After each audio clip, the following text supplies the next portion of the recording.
కూడా నా సోదరుడు మేము కూడా ఊహించుకున్నాం అధ్యక్ష.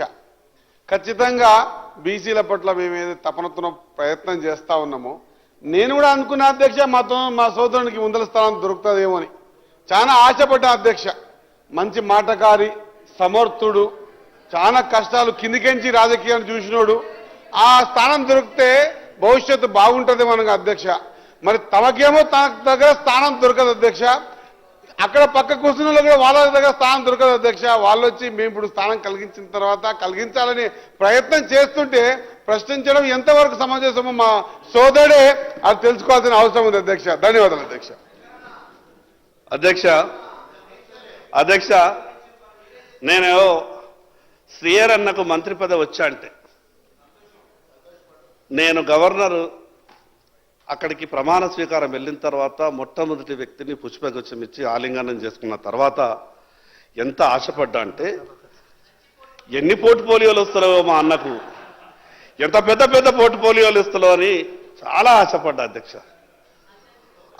మా బాధ అంతా కూడా మీరు చెప్పేటటువంటి మాటలకు చేసేటటువంటి వ్యవహారాలకు పొంతన లేకుండా ఉంటున్నది కాబట్టి ఈ రాష్ట్ర బీసీలు అనుమానపడతా ఉన్నారు అధ్యక్ష. ఎంత గొప్పగా చెప్పిండ్రు, సంవత్సరానికి 20,000 కోట్ల రూపాయలు, 5 ఏళ్లు మా కాల పరిమితిలో 1,00,000 కోట్లు మీకు టంచన్గా ఇచ్చే బాధ్యత మాది అని అన్నారు. 22 నెలలు గడిచింది అధ్యక్ష. ఆ లెక్కన 40,000 కోట్ల రూపాయలు రావాలా, 4 పైసలు కూడా ఈరోజు సప్లా నిధులు రాలేదు అధ్యక్ష. ఉమ్మడి ఆంధ్రప్రదేశ్ రాష్ట్రంలో బీసీ కార్పొరేషన్లు నిధులతో కలకలలాడుతుండే ఈరోజు బీసీ కార్పొరేషన్లకు తాళాలేసే పరిస్థితి, బీసీ కార్పొరేషన్లకు చెల్లి కవ్వలేదు. బీసీ కార్పొరేషన్ల పరిస్థితి ఆ రకంగా కావడానికి కారకులు ఎవరు అధ్యక్ష? ఈరోజు తెలంగాణ రాష్ట్ర బీసీలు మీకు అధికారాన్ని కట్టబెట్టింది అధ్యక్ష.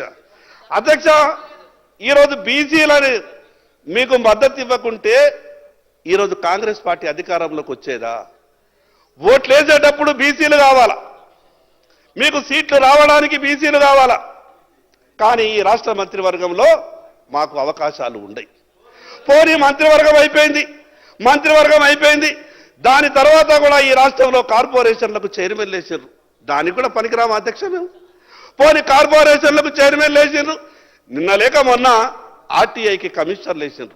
మేము అనుకున్నాం కనీసం ప్రభుత్వంలో జరిగేటటువంటి అన్ని వ్యవహారాలకు సంబంధించినటువంటిది ఈ సమాచారం ఇచ్చేటటువంటి ఈ కమిషనర్లలో మా వాళ్ళకేమన్నా పాత్ర ఉంటుందేమని అనుకున్నాం అధ్యక్ష. ఎంత అన్యాయం అంటే 6 కమిషనర్లు అపాయింట్మెంట్ చేస్తే ఈ రాష్ట్రంలో 60% ఉన్నటువంటి బీసీలకు ఒక్కరికి అవకాశం రాదా అధ్యక్ష?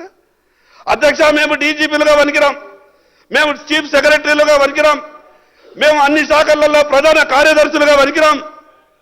దేనికి వనికిస్తాం అధ్యక్ష? మేము కేవలం ఓట్లు వేయడానికి మాత్రమేనా? ప్రభుత్వాలు రావడానికి మాత్రమేనా అధ్యక్ష?